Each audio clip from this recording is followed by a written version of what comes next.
good morning, church. May I invite everyone to please stand up. And may I request po yung mga nasa likod kung pwedeng i-occupy na lang po yung seats dito sa harap para sa mga darating po mamaya dyan na lang po sila upo. Okay, it says in the Bible that everything that has breath, praise the Lord. So we will start this ng tanghaling ito na bigyan natin ng papuri at pagsamba ang ating Panginoon. Come on, church!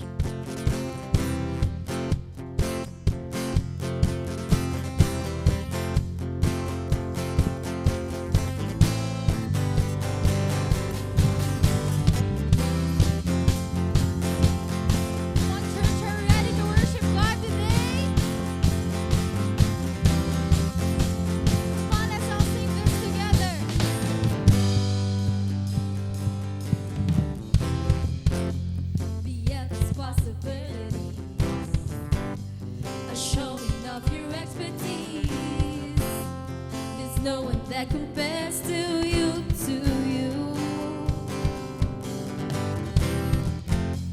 You're breaking all the boundaries. Your promise are reality. You make us live and move like you, like you. Dance and come alive in the morning light. There's power when you do. Every day, tell the love that you do.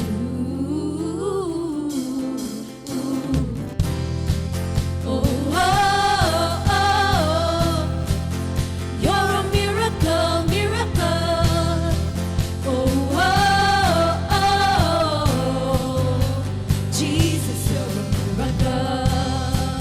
Oh, oh, oh, you're a miracle, miracle. Oh, oh, oh, Jesus, you're a miracle.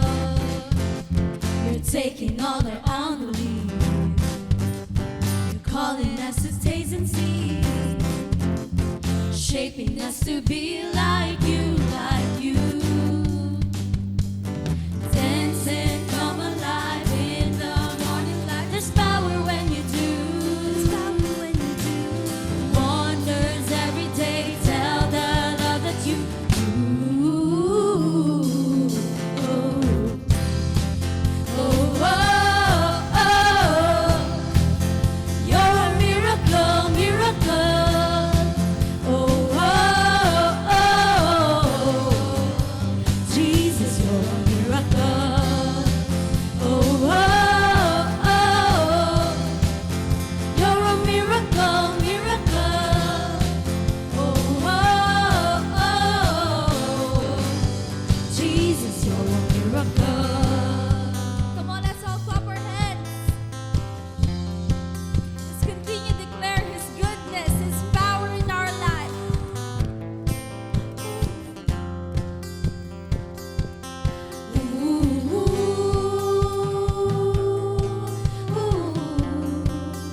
we believe, Lord God, that whatever the things you want us to do, Lord, we will go and we will follow you, Lord God. Because you are with us and you will never let us walk alone in this journey. Yes.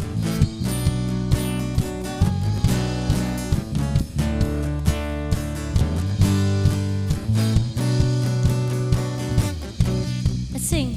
You know me by name. You called me. You called me. For all of my days, I'll go where you would go. Though I walk through the valley, I am safe. I am safe in your arms. In the face of life's mysteries, I'm not afraid. I'm not afraid. I'll never walk alone. I'll never walk alone. With you by my side. With you by my side. Your spirit lives within me. No longer I'm afraid. With you by my side. With you by my side.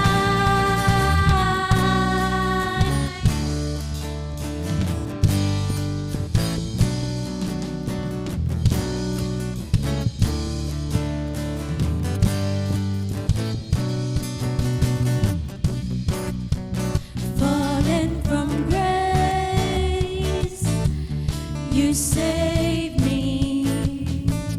You saved me.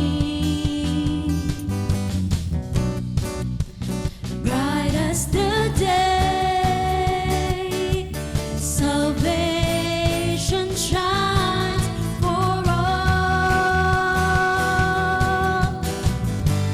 Though I walk through the valley, I am safe. I am safe in your arms. In the face of life's mysteries, I'm not afraid. I'm not afraid. Let's declare. I'll never walk alone. I'll never walk alone. With you by my side. With you by my side. Your spirit lives within me. No longer I'm afraid. With you by my side. With you by my side. I'll never walk alone. I'll never walk alone. With you by my side. With you by my side. Your spirit lives within me. No longer I'm afraid. With you by my side. With you by my side.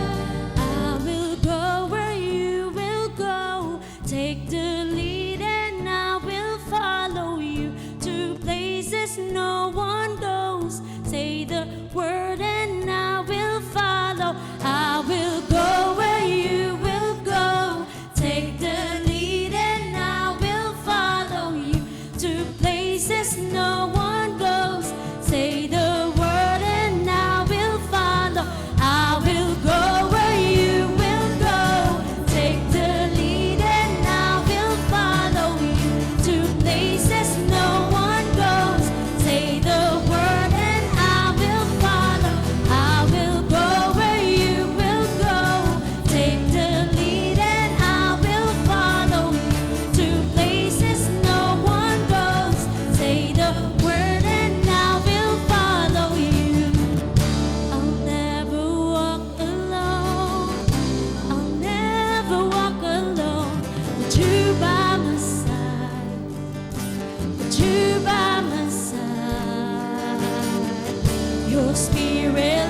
on, church.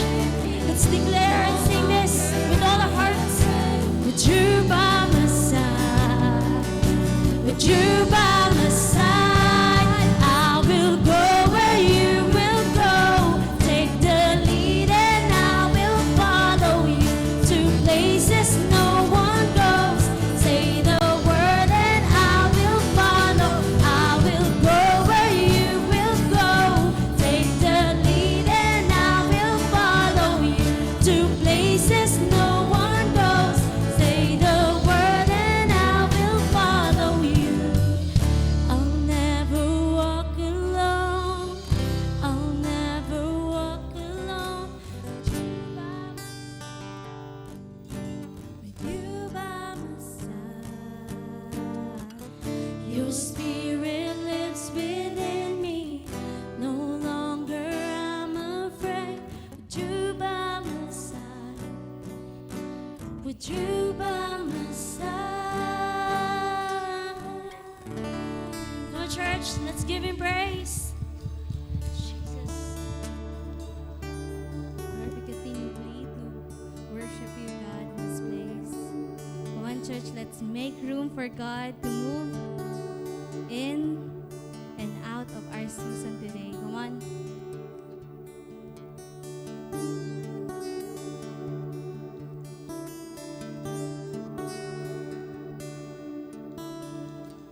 As one we lift our voices, our hearts expectant.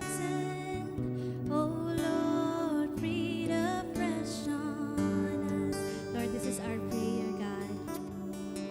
New life is breaking open. Your joy arising. Oh Lord, breathe afresh on us. Oh Lord, breathe afresh on us. We make room for your spirit. We make room for you to move. Laying down every single burden. We decrease for more of you. We make room for your spirit.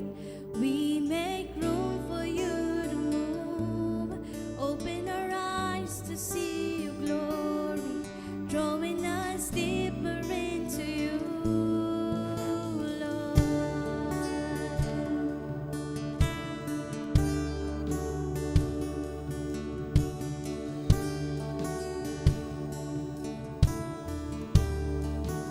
Wanna sing this out?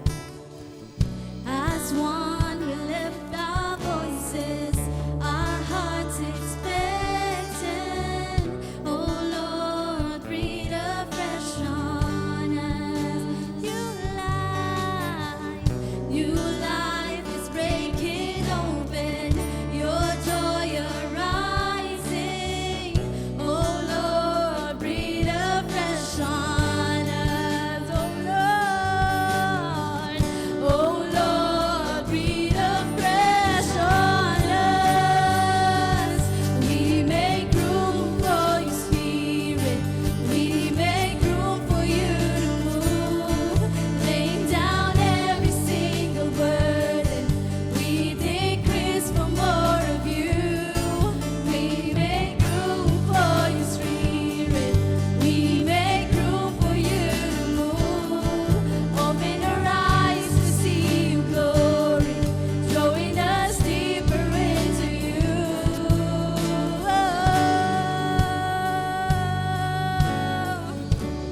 Holy Spirit,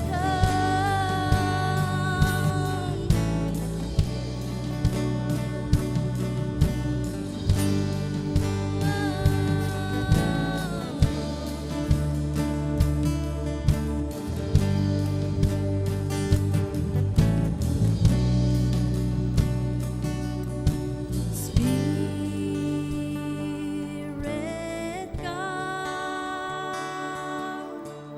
breathe on us. Spirit, come, Breathe on us, Spirit, come and breathe on us, God. Breathe on us, Spirit, come. Spirit, come. Breathe on us, Spirit, come. Breathe on us, Spirit, come. Breathe on us. We make room for your Spirit. We make room for you to move, laying down every single burden. We decrease for more of you. We make room for your Spirit. We make room for you to move. Open our eyes to see your glory, drawing us deeper into you. We make room for your Spirit. We make room for you to move.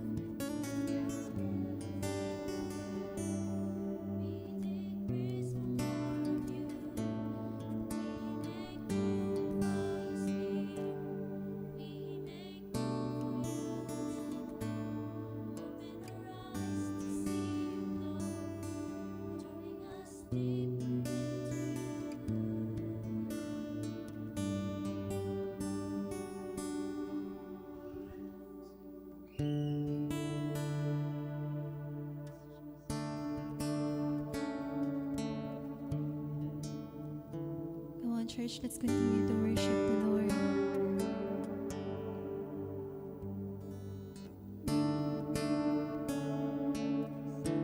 Yes, Jesus.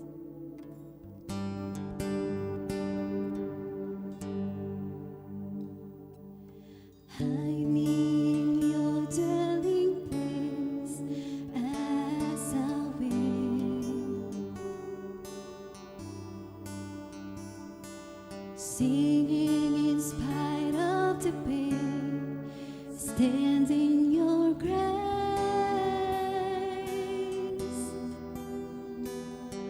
embracing the dark of the night. This faith is sure.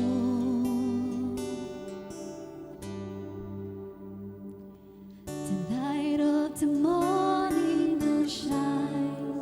I will endure. All to live is Christ. I cling to the hope of your promise for all of my days. And to die is gain. With gladness I'll carry my cross. For this life is yours, and your love is mine.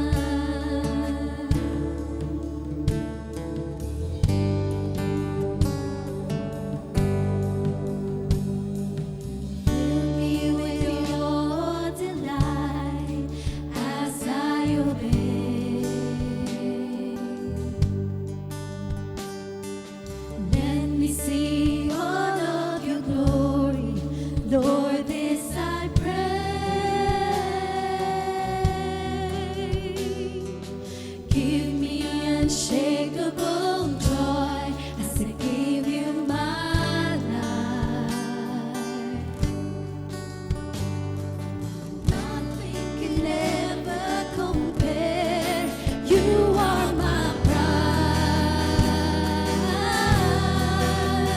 All to live is Christ. I cling to the hope of your promise for all of my days. And to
to die is gain. Gladness I'll carry my cross. But this life is yours, and your love. Oh, to live is Christ. I cling to the hope of your promise all of my days. Come on, church, sing it out. And to die is gain. Gladness I'll carry my cross. For this life is yours, and your love. Oh, to live is Christ. Come on, church, sing it out.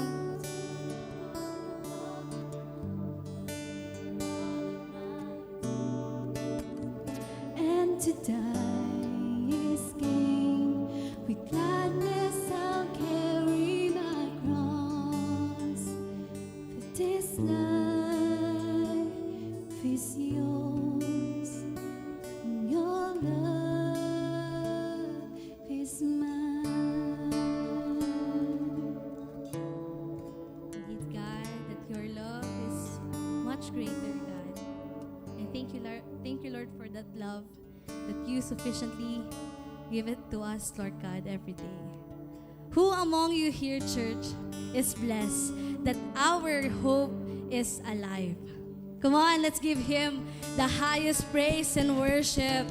Lord, all the glory and honor belongs to you alone, God. You know what, church? Carrying our cross every day is not easy. But by His grace, it is made possible. Even in times of need or discomfort, or even blessings that we have, we can be assured and secured because God is alive and He is faithful. It says here in Philippians 1:21, for to me, to live is Christ, and to die is gain. You know what this verse means? That living for Christ or following Christ is not about our own salvation, but is about being part of His great commission.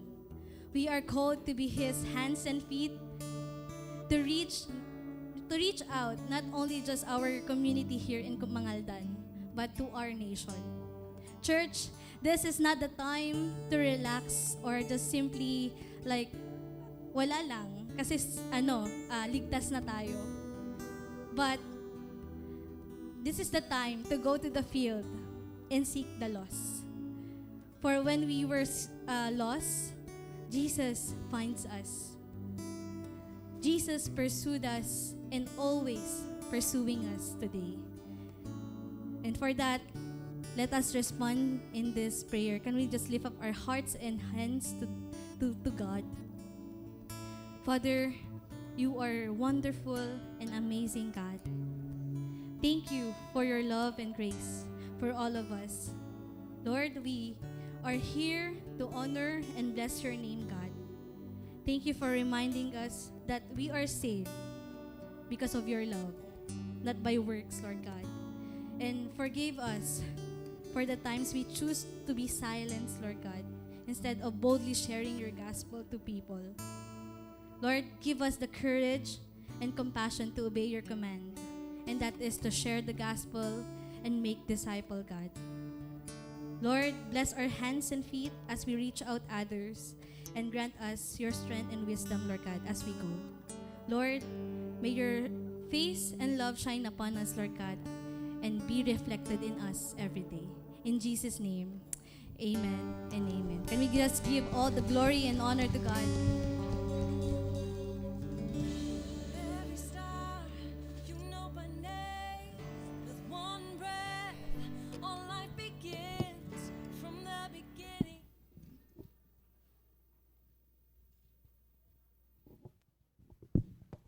Hello, church. Good day to all of us. We do two things here. We honor God and make disciples. By the way, can I ask the kids' church or the children to come here forward so that we can pray for them? Yan.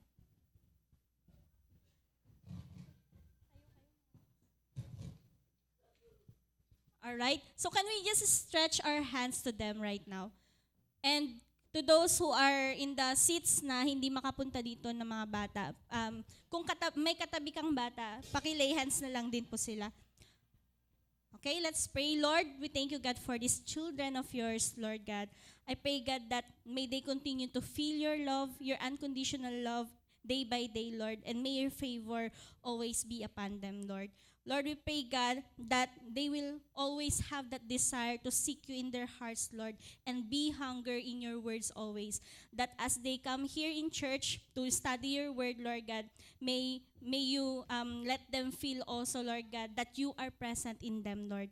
Lord, I know, God, na as young as they are, they can experience more of you, God, in their lives, and as well as you can use them mightily to the advancement of your kingdom, not just here in church, but even outside as they go to their communities, to their school, Lord God, and to their friends, Lord God, that you will use them, Lord God, to share their faith, to share your word to them, Lord God. Lord, I pray, God, that may you always protect them as well from the evil doers, Lord God, outside, Lord. Protect them, Lord God, na hindi sila mapapahamak ng kahit na anuman, Lord.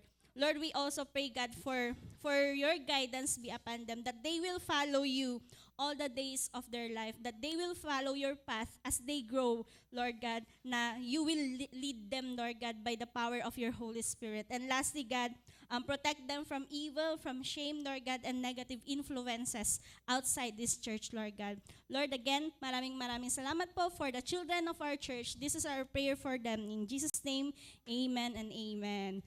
So, yun.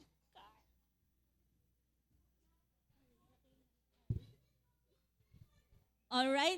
Once again, welcome to Victory. We do two things here. We honor God and we make disciples.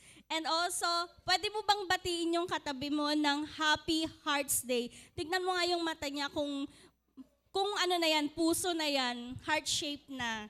Ayun. I hope na na-enjoy niyo siguro yung celebration yesterday. And not just yesterday, but every day is a heart day because of the love of Christ for us. So, here are the things that God do. Here are the things that God is doing in and through our church. So, una po is the couples event. So, yesterday, about 30 families from Victory Mangaldan and Manawag gathered for marriage booster and parenting. So, yan po yung mga photos nila. Nag-enjoy po talaga yung mga families po natin.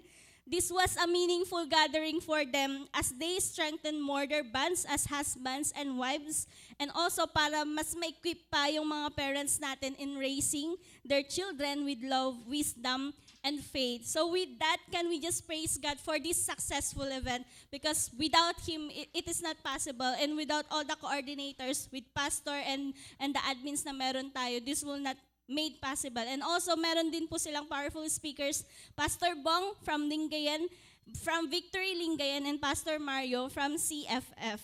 So, yun po. Next naman is our campus pre-Valentine events. So, last Thursday, we had a great organic encounter in our youth service. So, more than the event, more than the experience, the best organic encounter our students had was with Jesus Himself.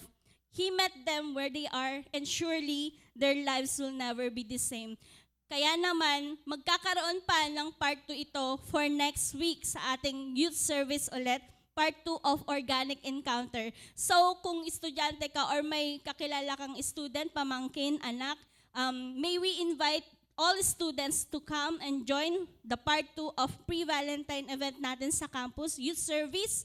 Actually, every Thursday din po, hindi lang itong February ang youth service. Every Thursday po, meron tayong youth service for our students. So, come and join our youth service every Friday, 5 o'clock in the evening, dito po sa ating church. So, next naman po is, we are calling everyone who have the heart to serve God and serve His people with us. So, this month, we have our We Serve. It's our Volunteer Sunday. Actually, volunteer Sundays po ng buong Feb month. So, if may heart ka, join and be part of the service team. Ano po ba yung mga available ministries natin? Unang-una po, worship team, yung mga kumakanta po sa harap. Meron din po tayong kids ministry team. sa mga kids teachers po yan, nagsaserve sa ating mga children of the church, and also ushering team. Sila po yung nag-cater po sa atin every time we come here sa church. Sila po yung nag-aayos din para mapaganda yung setup natin dito sa ating simbahan. And syempre meron din tayong prayer team. Sila po yung nagpe-pray for the whole church, for the needs of church, and for the protection upon our church. So if you have the heart to be part of music team or worship team, kids church ministry, ushering team, and prayer ministry team, sign up with us po. Meron po tayong sign up form doon sa likod. We will guide you, the campus missionaries and the admins will guide you kung ano po yung mga heart ninyo na mag-serve doon. So, pwede po namin kayong i-assist. So, yun po, we encourage every one of you, serve with us and serve God and His people with us. So, and lastly, Spiritual Foundation Class Batch 3 is now, registration is now ongoing po. Sa lahat po ng mga tapos na ng 1-to-1, kung tapos ka na, you are welcome to register on Spiritual Foundations class. So mag-start po yan on March 14 dito sa ating church.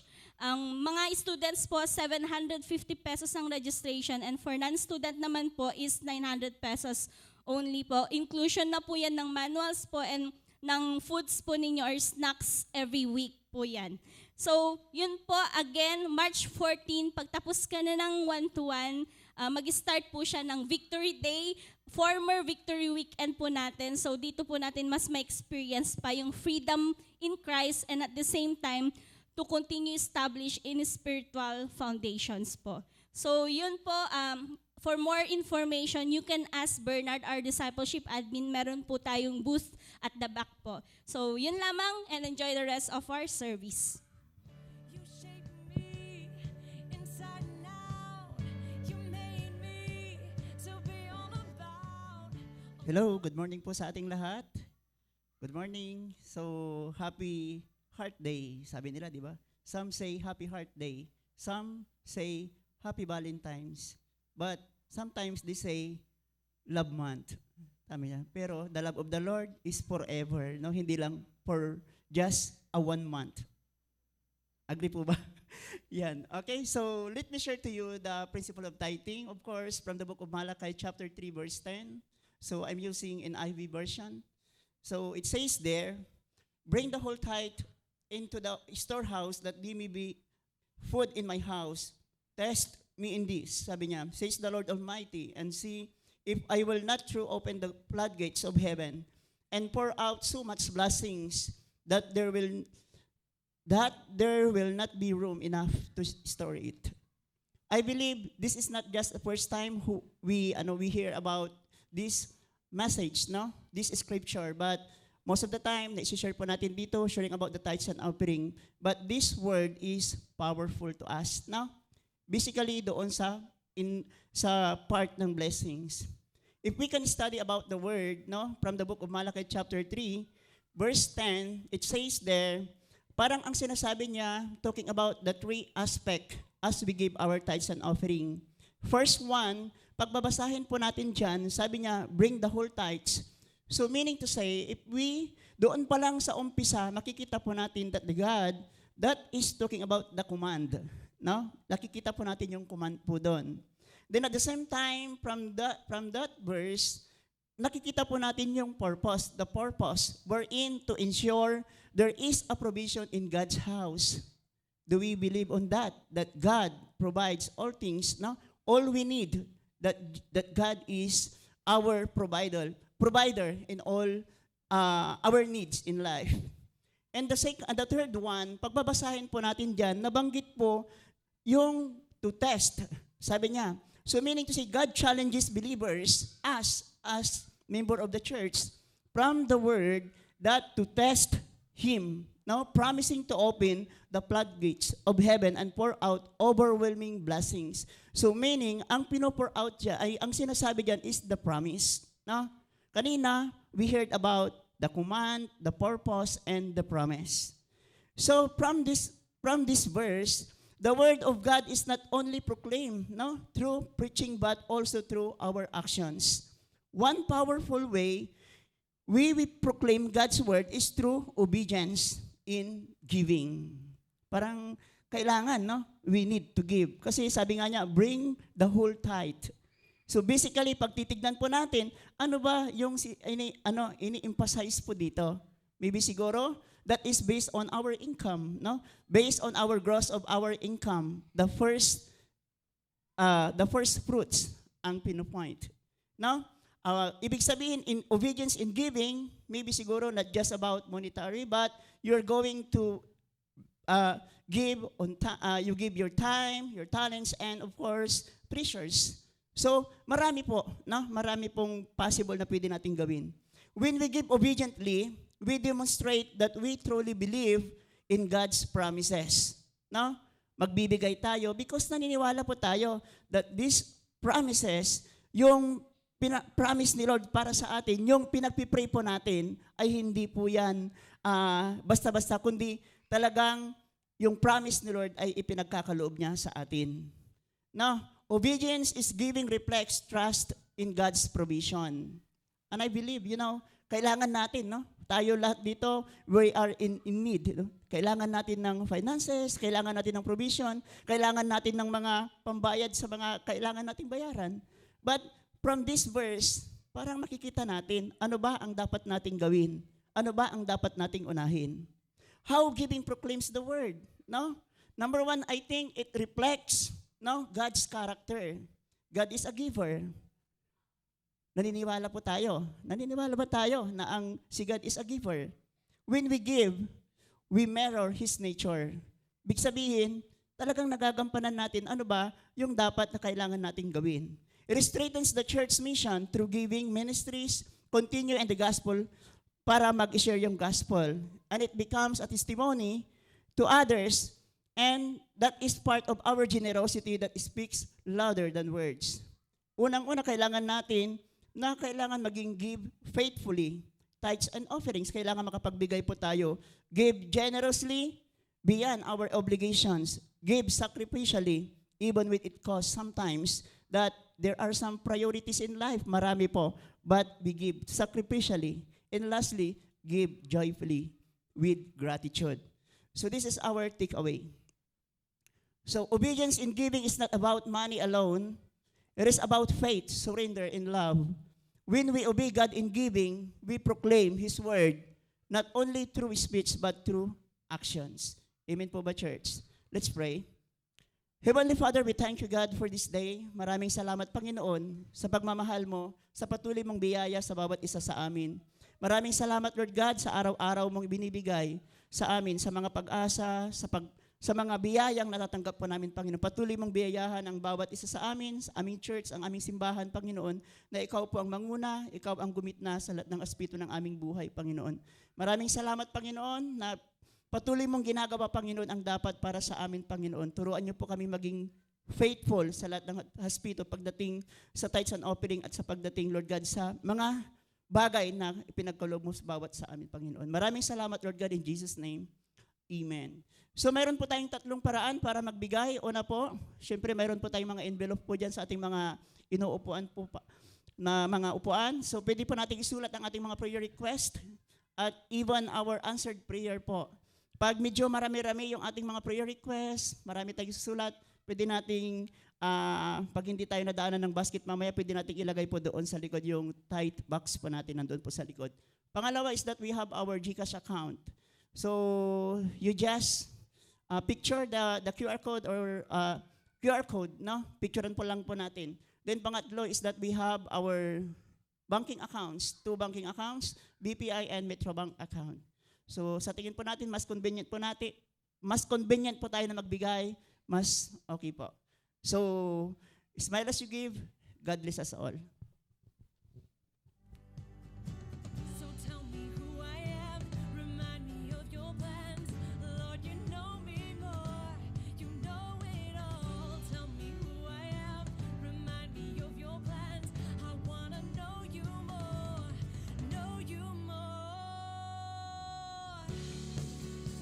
You say I'm yours, and you love me most.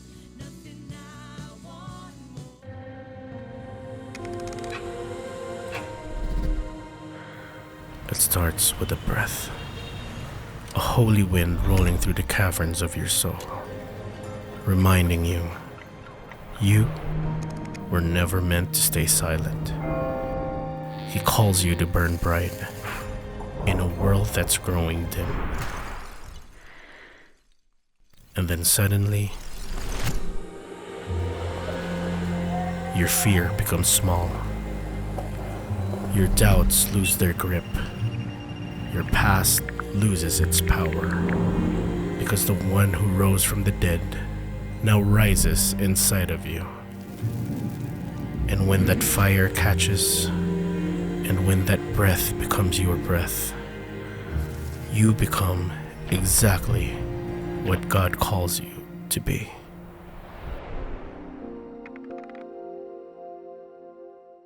Morning, everyone. Happy Hearts Day, everyone. Masaya ho ba yung katabi mo? Tingnan mo yung katabi mo. Masaya ba siya?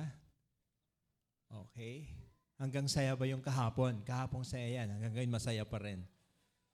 Welcome to our 11 a.m. service. I'm Pastor Joseph. You came here for the very first time. Thank you for coming. And of course, it's our prayer that it will not be your last time to attend, but of course, you're going to attend continuously. So, nasa week number 3 na po tayo. The title is The Bold Proclamation of the Word. So, every time na nakikita nyo yung ganitong traffic light, meron tayong series, Unstoppable. Okay? Hindi po ito ini-encourage na kapag red ang lumilaw, dire-diretso. You are beating the red light. Hindi po yon. Okay? So, ibig sabihin lang is something to do with spiritual na cannot stop you but to serve the Lord and share the gospel to the lost. Week number 3, the bold proclamation of the word. Our text this morning is in Acts chapter 4. If you have a Bible with you, please turn with me. Acts chapter 4, verses 1 to 2. Can I request everyone na tumayo po tayo as an act of reverence to the word of God? Verse 1. And as they were speaking to the people, to the priests, and the captain of the temple, and the Sadducees came upon them, greatly annoyed because they were teaching the people and proclaiming in Jesus the resurrection from the dead. And in verse 3, ano sabi diyan sa verse 3? And they arrested them and put them in custody until the next day, for it was already evening. Verse 4, but many of those who had heard the word believed, and the number of the men came to about, how many? 5,000. Let us all pray right now. Heavenly Father, we thank you that as we come here, God, to your presence, we come here, God, with so much expectation of you doing miraculous things, God, in our life. We are here, God, because of your presence, Lord God, so much, your presence is so precious, God, and we want to experience you personally. And as we study Acts chapter 4, teach us, Lord, to become bold enough to share your word. Give us an increased passion, Lord God, for the lost, as your love also increases to us. Isa lang po ang inihiling po namin itong umaga na to, na magpatuloy po kaming mag-serve sa iyo, sambahin ka ng buong puso. Lord, ito po ang aming panalangin. In Jesus' name, lahat po tayo magsabi ng Amen. Amen. Pwede na po tayong upo, mga kapatid. You know, after we studied week number 1 in filling of the Holy Spirit, how many disciples were gathered in Acts chapter 1? There were around 120 disciples, to be exact. And they were baptized with the Holy Spirit during the day of Pentecost. From that day forward, naging unstoppable na po sila. Unstoppable of what? Mamaya i-define po natin. Okay? And then chapter 2, narinig natin yon, yung baptism. Na-empowered sila to the Great Commission. And then Peter preached on that day. How many got saved? 3,000. 120 plus 3,000 equals mathematics, 3,120. Okay? And then after chapter 2, ano susunod? Chapter 3 naman, di ba? Tama naman, chapter 2 and then chapter 3. Ano naman po yung nangyari? You know, there was a scenario, a beggar, 40 years of age, you know, he went to the temple, not just to worship. Hindi po siya doon para mag-worship, but to beg. Kanino? Kay Peter and saka kay John. And this is exactly what John and Peter did. Sabi na, tinignan niya sa mata, yung beggar na yan. Sabi niya, pilak at ginto ay wala kami. Ang meron sa amin, ibibigay namin sa iyo. Ano sabi nila? In the name of Jesus. Okay? Walk. Gumaling nga po yung beggar. Okay? So, the whole chapter 3, nagkaroon ng rejoicing, nagkaroon po ng magandang nangyari. Pero, alam niyo po, itong miracle na to, hindi po ito sikreto. Kita ng maraming tao. Nagkaroon po ng investigasyon. Di ba? At pinatawag ng Blue Ribbon Committee. Di ba? Kaya nga investigasyon, di ba? Di ba? Pinatawag sila. Okay, ano nangyayari dyan? Ano po, ang news is merong beggar na namamalimos for 40 years na siya, 40 years old na siya, and then suddenly na-heal siya instantly. What a miracle. Imbestagahan yan. Ganun kaagad yung mga authorities. Alamin kung ano yung mga nangyari. So, and then, there you go. Diba? Nabasa natin kanina. Dahil sa nangyari, nadagdagan ulit. Okay? At ang counting, sabi doon, about 5,000 men. Lalaki lang po ito, ano? Sa tingin ko, mas marami ang women. O pagpalagay na natin, 1:2. Isang lalaki, 2 babae. So, 5,000 men, 10,000 women. So, that's around 15,000. Plus, the last time, 3,000. O sabihin natin, dinagdag na natin yung 3,000. O dinagdag na rin natin yung 120. So, dito, mga kapatid, the church is increasing the total of 15,000 disciples. Wow! Ilang chapter lang? 2 chapter lang. Diba? Can you imagine pastoring a church with 15,000 disciples because of just one miracle? Diba? Nagkaroon lang po ng revival. And then, you know, with this number, natakot yung mga authorities. Actually, they can start a revolution against the Romans to set them free. Pero yung freedom na tinutukoy dito, hindi yung freedom of slavery from the Romans. Hindi po yun. The freedom is not really from the oppression of the Romans, but freedom from what? From the slavery of sins, freedom from curses, freedom from the law imposed by the Pharisees. So, anong ginawa ng mga Pharisees ngayon? Anong ginawa ng mga authorities? Nako, lagot na tayo, sabi niya. Wala na makikinig sa atin. Makikinig na silang lahat. Kanino? Kay John, kay Peter, sa mga 12 disciples. Wala nang pupunta ng templo, parang ganon. So, what they did everything to what? To stop them. Okay? That's the best thing that they do. Okay? To stop the disciples, to further spread the word. Ano ba yung word na in-spread nila? It is the word of Jesus. Yung gospel. Yung good news. And the more they stopped them, the disciples, the more they became unstoppable. And they became as bold as a lion. Naging bold sila. Ibig sabihin, talagang radical po sila. Hindi sila nahihiya. Okay? Unashamed. Ang gapoy baeng. Diba? At Pangasinan. Because they know what they are fighting for. They know that what they're doing is what? Worth dying. Kaya kung babasahin natin, on verse 5, sabi niyan, on the next day, their rulers and elders and scribes gathered together in Jerusalem. Ito, kumpleto sila with Annas, the high priest, Caiaphas, and John, and Alexander, and all who were of the high priestly family. And when they had set them in the midst, they inquired, ano yung tanong nila sa mga apostles? By what power or by what name did you do this? Tinanong sila. Diba? Kapag ikaw ay tinanong ng ganyan, diba? Ano ang kapangyarihan mo? Bakit nag-share ka ng one-to-one dito sa campus na to? Ano ang kapangyarihan mo? Sinong nag-utos sa'yo? Magni-name drop ka ba? I remember Pastor Rice Brooks, our evangelist, one of the co-founder of Victory. Kasi isa po siyang evangelist. He went to a different school. Ito, kinukwento niya one time. Okay, meron siyang pinasukan na sobrang strict na campus. Okay. Alam mo yon? Pero itong evangelist po natin, talagang bold siya eh. And one time, hinarangan siya ng gwardiya. Sa US po ito sa US. Okay. Siyempre, US yung pagkakasabi. Di ba? Pero sa Tagalog, parang ganito, by what power or by what name, whose authority you are carrying? Sabi niya. Who sent you to do this kind of ganito, ganyan? Alam mo sabi niya sa guard? Alam mo sabi niya?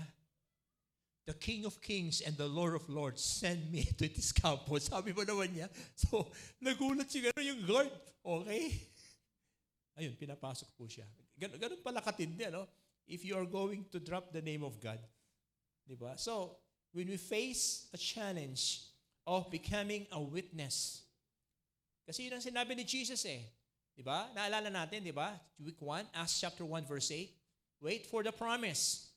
Diba? And then, you will become what? A witness in Jerusalem, in Samaria, diba? In Judea, diba? Naalala nyo ba yon? Witness. Sabihin na natin witness. Pag sinabi natin witness, una kaagad ang inanat, korte, diba? May krimen na naganap. Sabihin na natin may krimen, kaya nga witness eh. Anong krimen yon?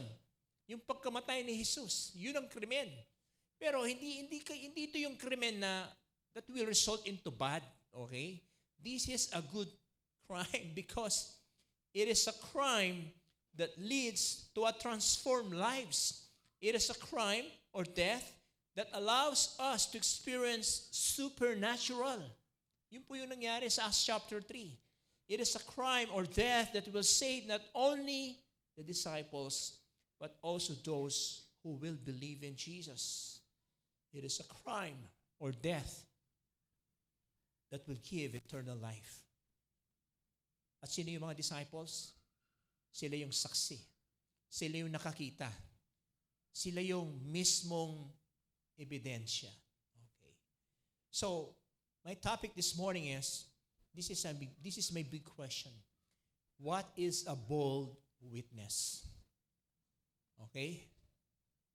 Baka magkamali po tayo ng basa. Hindi po bald, kundi bold. Okay? Kasi yung bald is kalbo po yan. Okay? Well, kalbo ka man o hindi.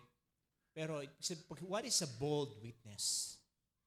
Binasa natin kanina, di ba? Pero babasahin natin further sa verse 8. Pero ito yung number 1. A bold witness is what? Number 1, Spirit-filled. Napaka-importante yan. Punong-puno. Puspos ng Holy Spirit. Sabi sa verse 8, tinanong sila, si Peter sa si John, sinong sumagot?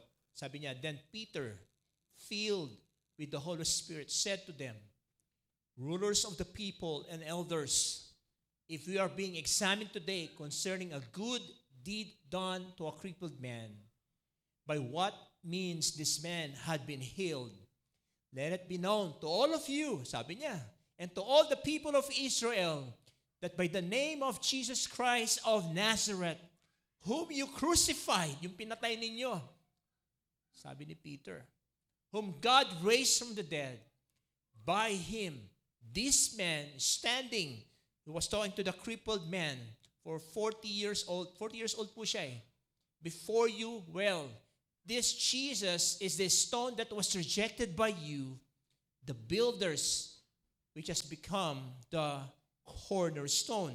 And sabi niya, and there is salvation in no one else, for there is no other name under heaven given among men by which we must be saved. Sapol na sapol, kapatid.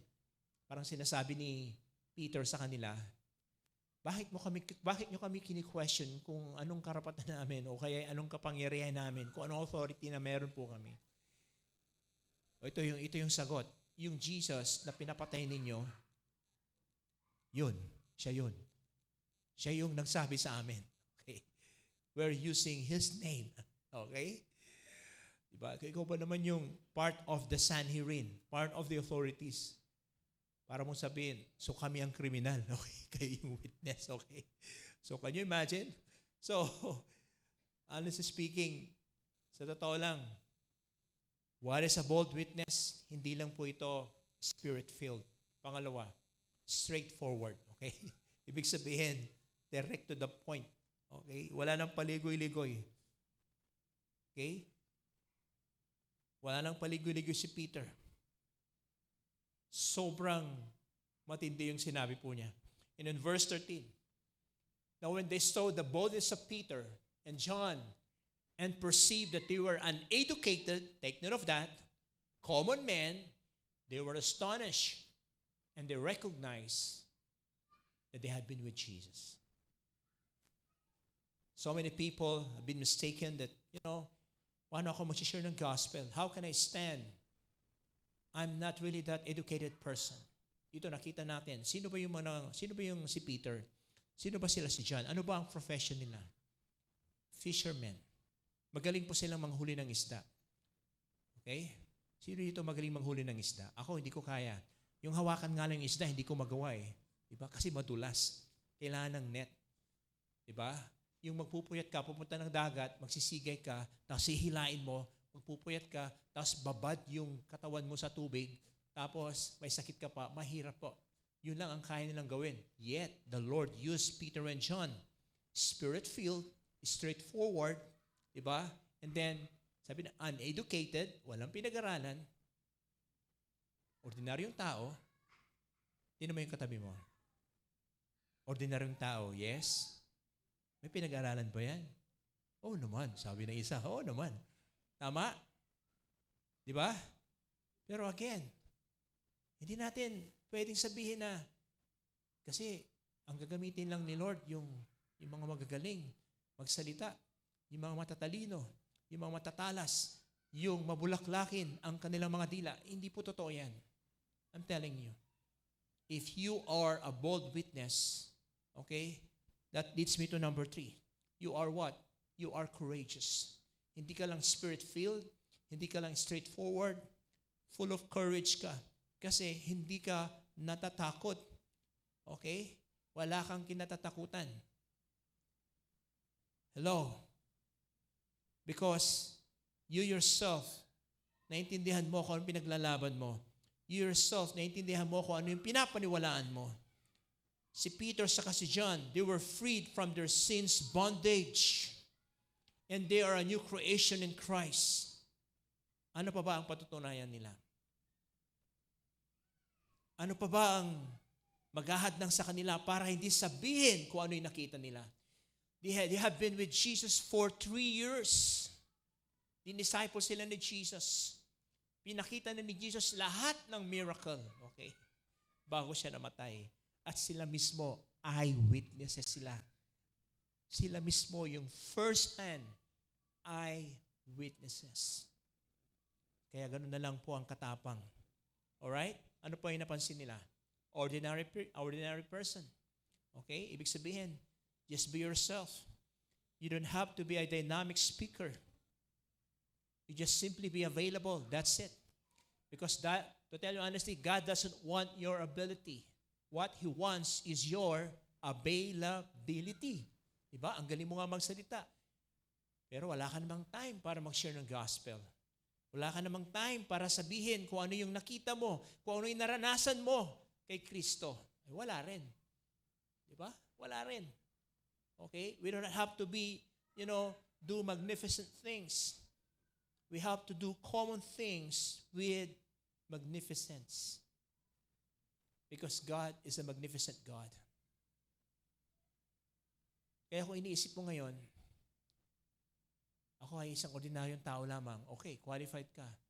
Pero hindi naman ako yung tipong magaling eh. Diba? Bakit? Sino bang nagsabing Diba? Sa tingin mo ba, magiging Christian yung sinisiran mo dahil valedictorian ka sa klase? Ano bang kaugnayan yung pagiging valedictorian mo sa pag-share ng gospel? Wala pong kaugnayan yun.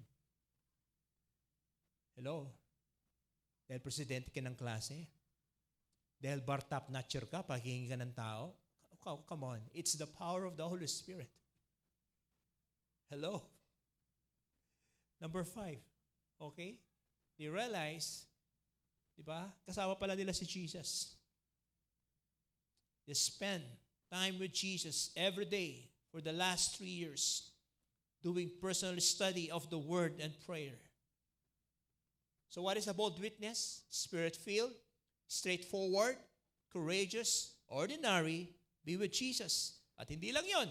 Ano pa? Diba?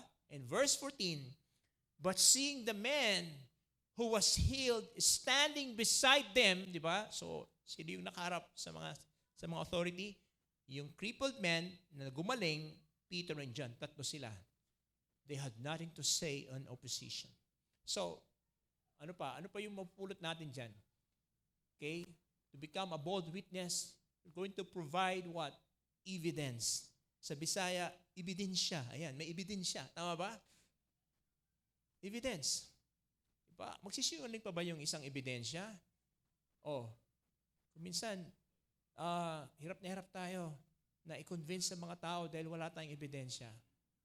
Alam niyo ba? Ang totoong ebidensya, ikaw, buhay mo. Yan ang totoong ebidensya. Tama ba? Kung paano tayo binago ni Lord, sapat na yon para maniwala ang tao.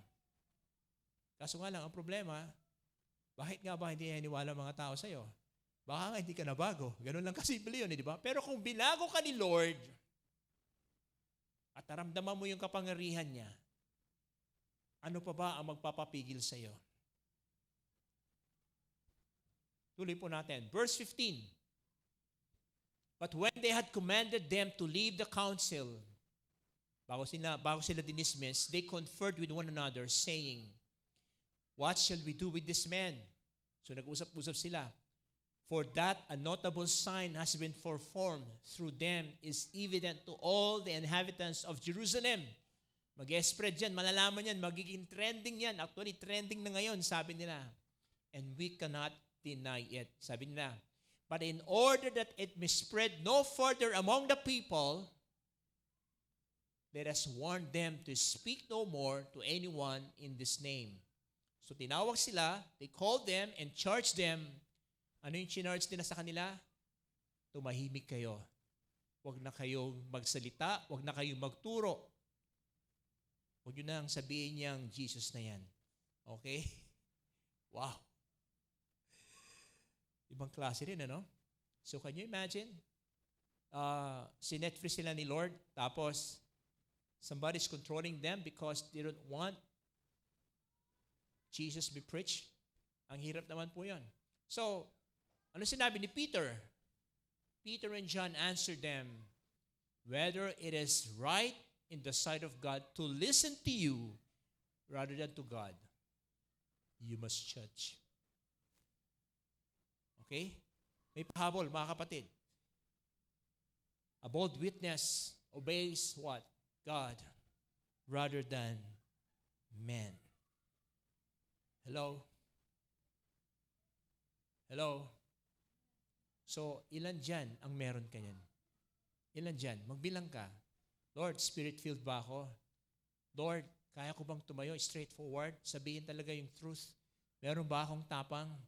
Lord, ordinaryong tao naman ako. Pero alam ko, may experience ako sa iyo. Tinanggap kita bilang Panginoon tagapagligtas. And I'm enjoying your presence. Lord, anong ebidensya ba ipakita ko? Yung buhay ko. Okay? Hindi nagtatapos.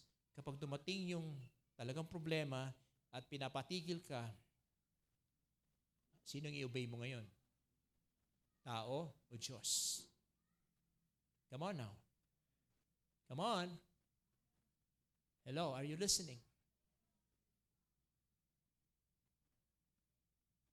That's why we should take necessary time spending our life with Jesus. Because if we do that, we won't be able to keep it ourselves either. Another question. What can bold witness expect? Yes, nag-agree ka, I am a bold witness because I have Christ. Ano ba yung expectation na magaganap sa buhay mo? Are you ready now?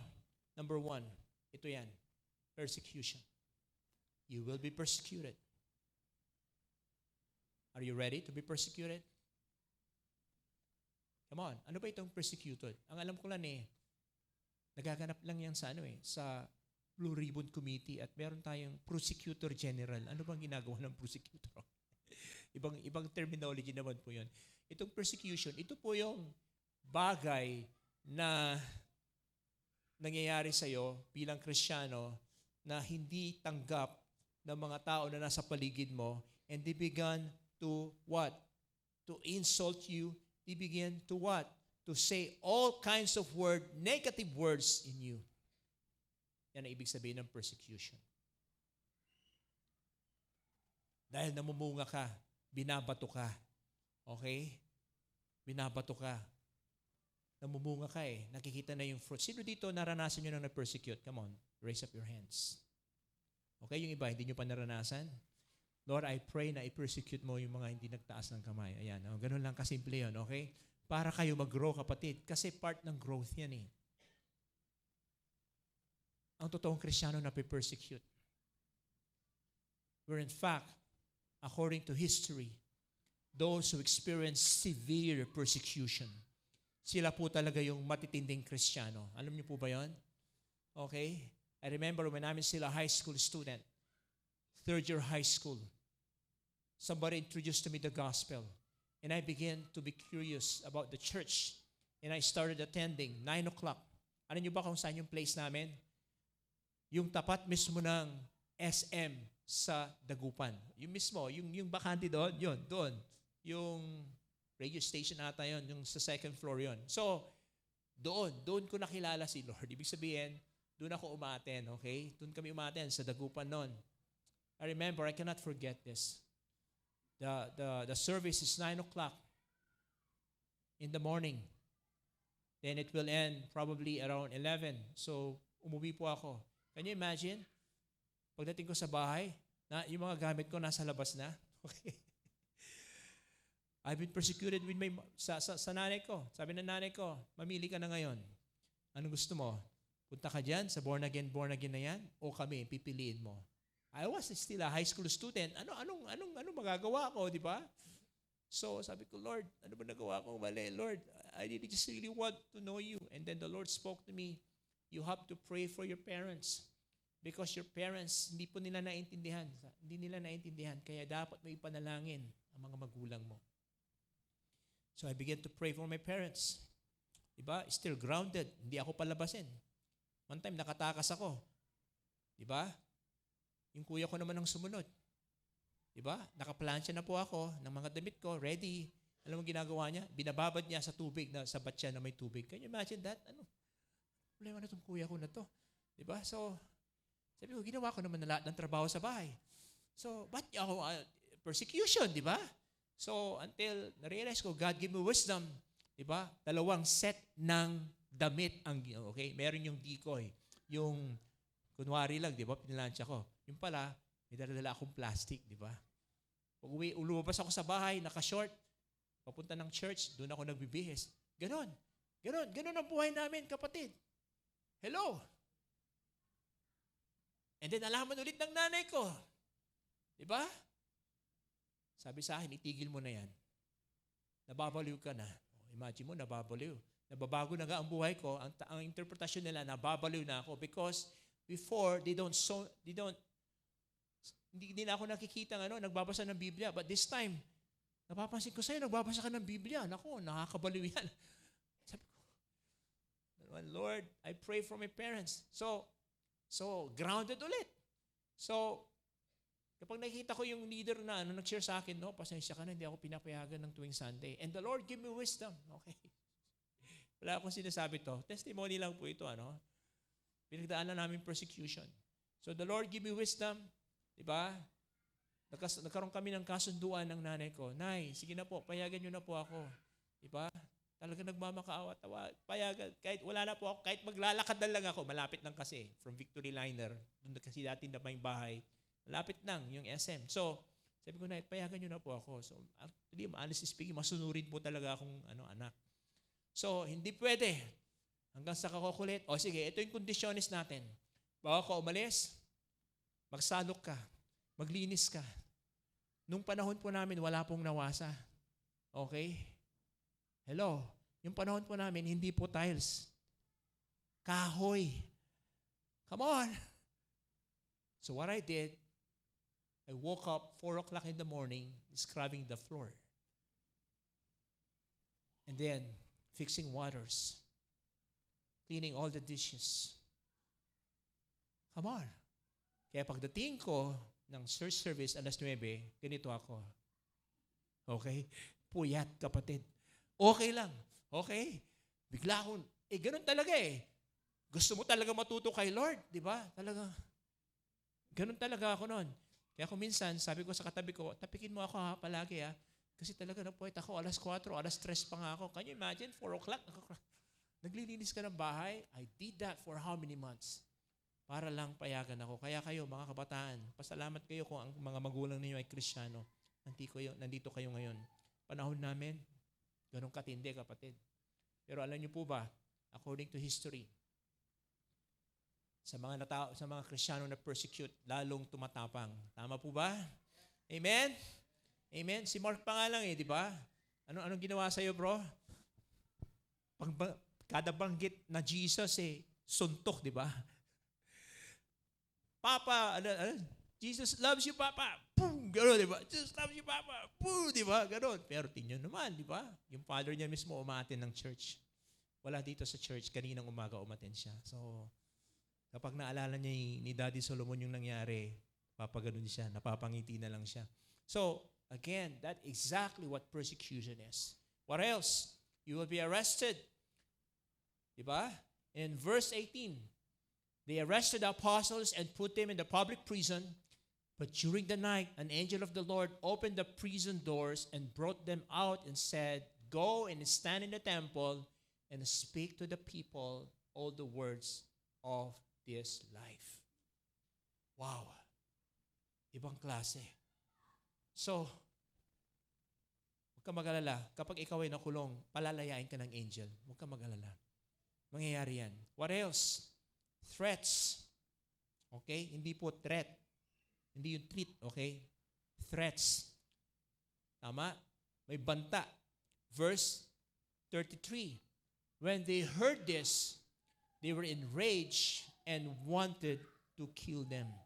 Gusto silang patayin. Ano pa? Beatings. Ayan. Alright? Talagang bubugbugin ka. And they would call. And when they had called in the apostles, sabi dyan, they beat them and charged them not to speak in the name of Jesus and let them go. Hindi lang po beatings physical. Sometimes may halong emotional. Pero ito ang nakakatuwa po, ano? Ano yung naging response ng mga apostles? Yung mga disciples. Ito, babasahin po natin. Then they left the presence of the council, rejoicing that they were counted worthy to suffer dishonor for the name. And every day in the temple and from house to house, they did not cease teaching and preaching that the Christ is Jesus. Oh, imagine nyo yan. Every day. Ito yung kuminsan, meron tayo ng 4, pero ito, ibang usapan na yan. Siguro pwede pa ako sa persecution. Pwede pa siguro ako makulong o threats o beatings, pero yung death, pastor, parang seryosong usapan na yan. Okay? Ako, mamamatay para kay Jesus. Diba? Siguro, mamamatay ako doon sa love ko kahapon, pero kay Jesus, awag naman. Okay, ganun ka ba? Di ba dapat sabi ang first love mo si Jesus, di ba? Tama ba? Okay, tanong ko kayo ngayon. 11 a.m. People, who among you willing to die for Jesus? Raise up your hand. Okay? Are you sure? May the Lord bless you. Because kung dyan patutungo ang buhay Kristiyano mo, so be it. Okay? Nangyari po yan. Acts chapter 12, verse 1 to 3. King Herod laid violent hands on some who belonged to the church. He killed James, the brother of John, with the sword. Sinaksak po siya. And when he saw it, it pleased the Jews, he proceeded to arrest Peter. Ito po yung time, yung unleavened bread. In Acts chapter 4, going back, hindi lang po sila nag-rejoice, where in fact, nag-pray po sila. Ito yung prayer nila. Now, Lord, look upon their threats and grant your servants to continue to speak your word with all boldness. While you stretch out your hand to heal, and signs and wonders are performed through the name of your holy servant Jesus. And when they had prayed, the place in which they were gathered together was shaken. Lumindol po. And they were all filled with the Holy Spirit and continued to speak the word of God with boldness. Wow. Hanggat sa huling hininga. Diba? Tama ba? Sino dito makabansa, makabayan ka, taas ang kamay? Talaga bang tinataos puso niyo yung lupang hinirang, di ba? Yung pinaka-last part. Ang mamatay ng dahil sa'yo. Alam nyo, kay Jesus, para sa atin, para kay Jesus naman talaga yun, di ba? Ang mamatay, Lord, para sa'yo. What does God does as an end to a bold witness? Ano ba ang ginagawa ni God? Number 1, He grows the individuals personally. Ano ba nangyari? Sumunod na mga verses. Kung makikita natin, binago sila ni Lord. Sabi sa verse 32, Now the full number of those who believed were one heart and soul, and no one said that any of the things that belonged to him was his own. Eto na kapatid. Nag-mature na po sila. Can you imagine the 15,000, iisang iniisip, iisang nasa puso? Come on. Ano yung nasa puso na, nasisip nila? Whatever they belong to them, hindi nila pag-aari. Dito mo makikita yung maturity, yung selfless character. Because they had everything in common. And in verse 23, and with great power, the apostles were giving their testimony to the resurrection of the Lord Jesus. And great grace was upon them all. Great grace daw. Diba? Sobrang-sobra ang biyaya, ang grasya ng Panginoon. In verse 34, sabi dyan, there was not a needy person among them.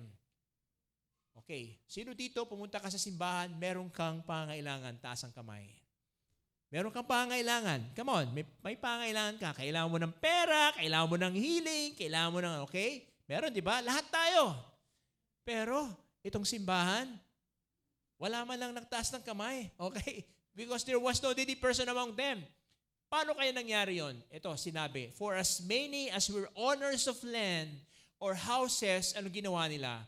Sold them and brought the proceeds of what was sold and laid it at the apostles' feet. And it was distributed to each as any had need. Wow. Sana all ganito ang church. Diba? Kung titinan mo, sandali, paano na yun? Nalugi may mayayaman, di ba? Grabe, ang dami nilang ari-arian, ibebenta nila. Tapos lahat ng pinagbentahan, ilalagay sa pulpit. Sabihin nila, Pastor, Apostle, iyan yung 10 million. Yan ang kabayaran ng lupang binenta ko. Gamitin po natin yan para sa kingdom ni Lord. Ganun po yung nangyari. Because they're spirit-filled, straightforward, they're very courageous, ordinary people, uneducated. And the Lord, what? Grows them. The Lord talagang pinalago po sila personally. Number 2, He grows the local church numerically. Kapag tayo personally nag-grow, sumusunod na po ang simbahan, nag-grow dyan. Diba? Imagine, from 120, naging 3,000, naging 5,000, naging 15,000. Can you imagine that? In an expanse of months. Number 3, He grows believers' enthusiasm and joy.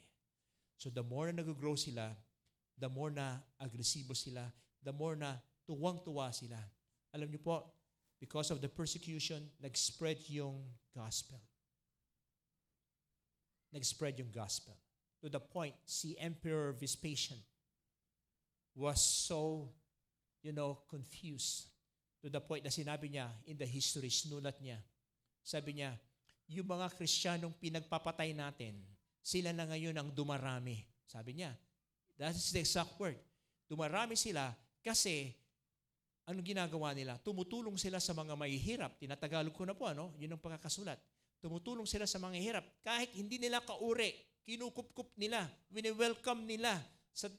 Sabi ni Emperor Vespasian, sa panahon na may tagutom, sa panahon na may drought, may famine, bukas ang bahay nila at tinuturong nilang anak ang bawat taong pumasok sa kanilang bahay. Can you imagine that? Wow! Ganun po ang buhay Kristiyano noon. Imagine, inaresto ka, di ba? Kristiyano ka, inaresto ka. Lalatikuhin ka, kapatid. Can you imagine, habang nilalati ko nakangiti? Sasabihin ng Roman soldier, bakit ka nakangiti? Bakit hindi kayo bumawi? Ano sabihin ng Kristiyano? Kristiyano ako. Ang sinabi ni Jesus, I will love my enemy. Wow! Grabe yun. Malupit yun, kapatid. Kaya yun, doon po nag-grow ang mga simbahan. And number 4, He grows the kingdom geographically. Yan po ang kayang gawin ng isang bold witness. Alright? Can I ask everyone to please stand in their feet right now? Hallelujah. Have you learned something this morning? May natutunan ba tayo? Look at the person next to you. Siya ba ay isang saksi? Yes or no? The fact na binago siya ng Panginoon, isa siyang saksi. Isa siyang witness. Now the other question, is he or she a bold witness? There's a big difference between a witness and a bold witness. Yung binasa natin kanina. Kung talagang mahal natin si Lord, we can't help but to share the gospel, amen. We can't help but, God, ito yung opportunity, Lord. Okay? Sino mga estudyante dito? Taas ang kamay. Estudyante. Alam nyo, kung pwede sana, bumalik ako bilang estudyante because marami mga estudyante ngayon napapariwara. Totoo po yan. Sino mga singles dito? Taas ang kamay. Kung meron ka dapat may love ka kay Jesus. Sino mga married couple? Kahapon, we have a great time. In relation to the mission. Kung ano man ang status mo sa buhay ngayon. Ikaw ay isang empleyado na isang kumpanya. Ikaw ay government employee, estudyante, ikaw ay isang guro, ikaw ay isang negosyante, whatever ang status mo ngayon, hindi po aksidente bakit yan ang status mo. And this is what God wants. God wants you not just to become just a witness, but a bold witness. Kanina, after the first service, somebody approached me. Pastor, sabi niya, sa totoo lang, yung asawa ko na lang, kaming magpapamilya, Kristiyano na kami. Yung asawa ko na lang ang sobrang tigas ang puso. Matagal na namin siya in-invite sa church, Pastor. Alam mo, sabi ko sa kanya, medyo maedad na po yung babae. Let's keep on praying. Let's keep on praying. Ano ba sinasabi niya sa inyo kapag ini-invite niyo siya sa church?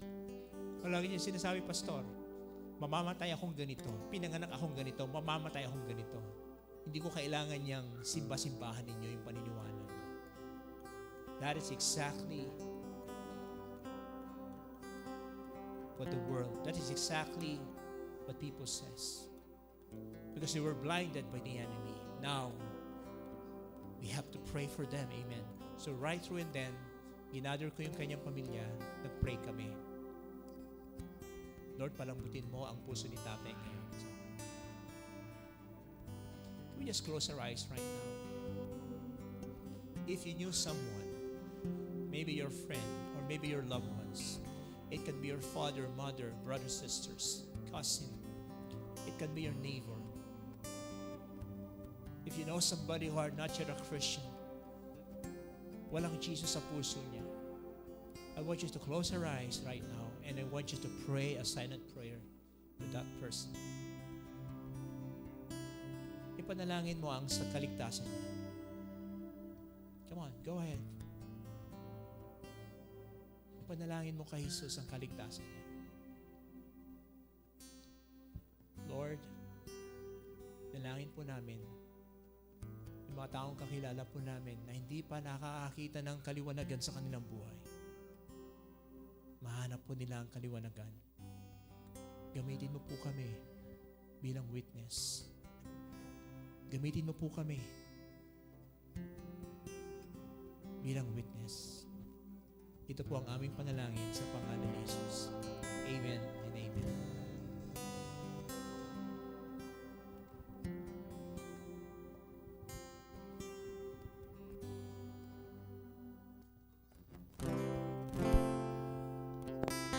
Come on, church.